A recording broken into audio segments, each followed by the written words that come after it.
Um, yeah, I can answer one or two more questions, guys, and then I got some stuff to do. I'm sorry, I gotta end the stream.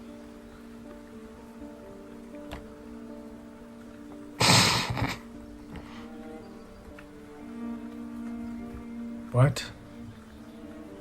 Come on, Sally, don't fucking do that shit. Thomas Blackwood is a hunk. Yeah, I get it. Okay, all you guys are obsessed with Thomas Blackwood. I get it. He's a sexy man. Okay, I can answer these two questions and then I gotta get going.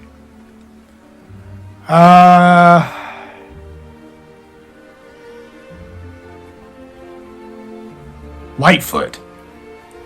Is that a Hugh the Bloodless reference, my friend? That hasn't been written? Jack, when is Hugh the Bloodless coming out? You'll just have to wait and see, Elliot. You'll just have to wait and see.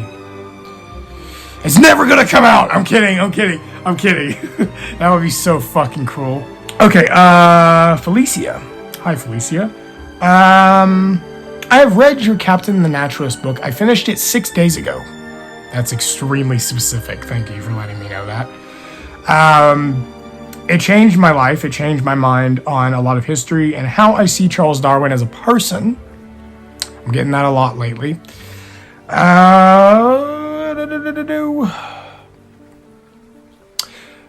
Do you ever get tired of hearing about the Captain and the Naturalist? That's a toughie.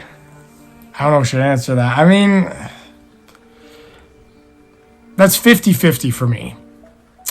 I enjoy that you guys talk about it a lot.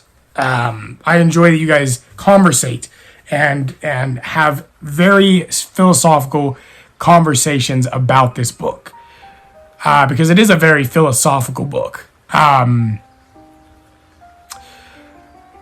guess yes and no. The reason why yes, and I'm going to clarify this, it's not because I get tired of you guys rambling on about it and asking me all these kinds of questions about it. I love answering them. I love talking about it with you guys. But I think because sometimes it's repetitive. Like, I just have answered a lot of the same questions. And so it does get repetitive from here to there.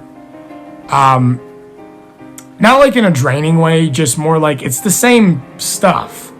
So I don't feel the need to always clarify the same answers. So you can just go look at my other stream clips and my other videos where I've talked about and when I've answered those questions. Instead of me just answering them like every week. You know what I mean?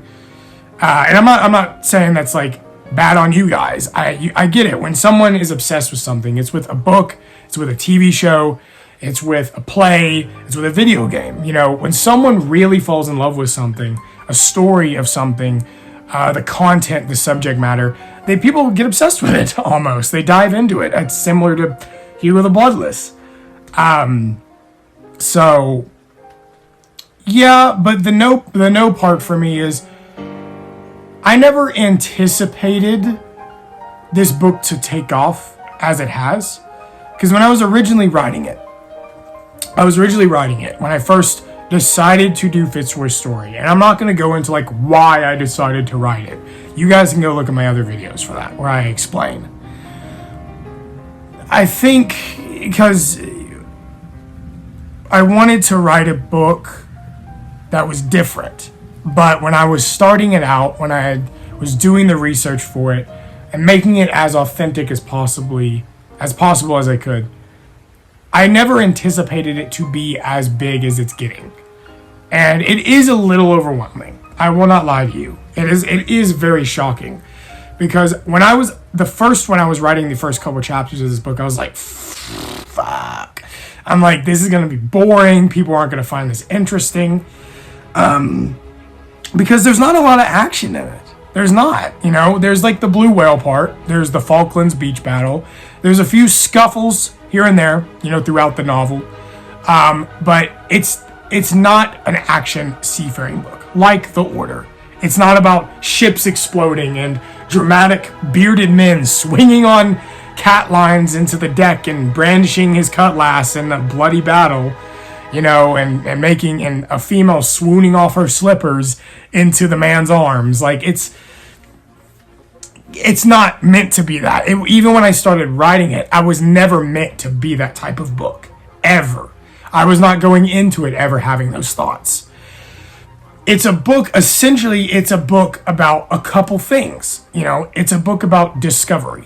It's a book about exploration. It's a book about science and the evolution of science and how these great men advanced our society today. How their discoveries in South America, their findings, their curiosities embarked a new study into the world. And showing where it began. It's a story about a man, basically. It's about a man going through his life and failing. That's essentially what it is. Now, obviously, we know he didn't fail at everything. He obviously did some great accomplishments. And Fitzroy was an amazing, amazing captain, amazing seafaring lad who did unbelievable things. And, charted islands and discovered all these kinds of great specimens. It's about a man failing. And it's about a man who, despite what he did, still he couldn't get out of that trench. And it's about what it can take, the emotional effect and the psychological effect it has on a person's mind going through that trauma.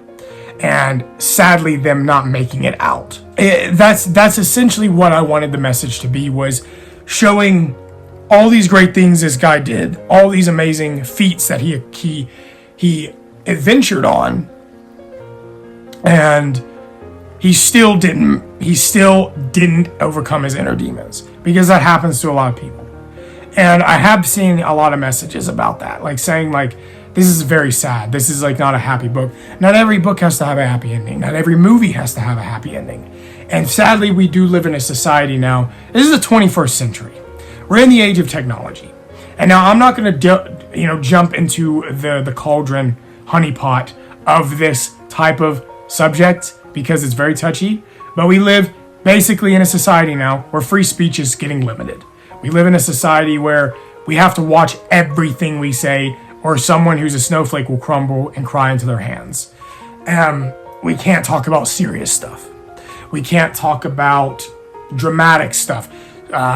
All these kinds of mental health things are coming out to light, which is great. But there are stuff like the gender swapping, in movies, the race swapping in movies. And it's just a whole mess, man. It's been getting a lot of flack because of it going against Charles Darwin. The first book to do so, painting him as a bad guy, a villain, because it's true. But anything associated with Charles Darwin's name is going to get attention, because I've seen messages where people are seeing my book and they're like, oh, this is a story about Charles Darwin. But it's not. It's a story about Fitzroy. He's a big part of it, yes, but it's not his tale. It's a tale about someone else. And I think some people get disappointed with that. And that's okay. If you don't like that, then don't read the damn book. But, it's just a difficult thing, All right, I'll answer this last question. I gotta get going. Do you consider yourself a writer ahead of his time? Okay. I feel like if I answer that question, I'm gonna seem very narcissistic. Fuck, that's hard. That's a hard question, man. I have seen comments saying the Captain and the Naturalist is ahead of its time. It's the most accurate depiction of the HMS Beagle ever. Which I'm gonna toot my own horn. It is. I'm sorry. It is. I'm just gonna be blunt about it. I consider it, yes. It's probably the most authentic depiction of Fitzroy's life and his the voyage probably you'll ever find. I'm just gonna say that. I'm sorry. I know that may seem a little ego-y, but I truly believe that in my mind, and I'm not ashamed of saying that. I think why people are so obsessed with it, because it's the most highly purchased book on my website out of everything else. Obviously, Hugo, when it does release, it will probably succeed, that book. But for right now, it is the most highly purchased book with over a couple thousand purchases. That's crazy to me. But I think it's ahead of its time in 3 reasons, or why people think it is. One, because of the research and the accurate authenticity that I delved into. I went deep to make it as awesome as possible, as true to the story as possible, because it's basically it's a true story. I had to. I think also it is the conversations, the most complex, like between Fitzroy and Darwin, and that I've seen comments saying that it is the most accurate depiction of what their friendship could have actually existed like. And then on an emotional level, the depiction of Fitzroy's depression is the most like accurate depiction of depression in someone, like, and especially in an era where they won't know what it is. And that was one of the hardest parts about writing this book, was trying to depict depression in a guy who didn't know what it was or would never find out what is going on in his head. That was the most heartbreaking and hardest thing for me, is knowing that he would never know what it is, and he would succumb to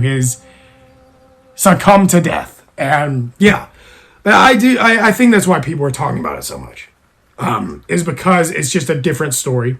It's a different take on a sea novel, on an Age of Sail story, because there's not a lot of emotional stories like that. Like, the Order is emotional in obviously different ways, but not on the Captain and the Naturalist level, because the Order is fictional, completely fictional. It's just set with a historic backdrop. But this one, it's completely 100% true. The characters were in it. All of them, every single one, were real people that existed in life. And I think that's why people are so obsessed with it, because it brought a personality and a voice and a purpose to people who aren't remembered. And it brought them to a light where now they are getting recognition. So yes, I think that's what it is.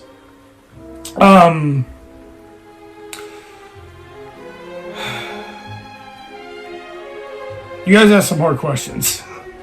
Goddamn, makes me think. Ugh. Well, I'm hungry, so I'm going to end this damn stream. Thank you guys for asking me more questions about it. So, yeah.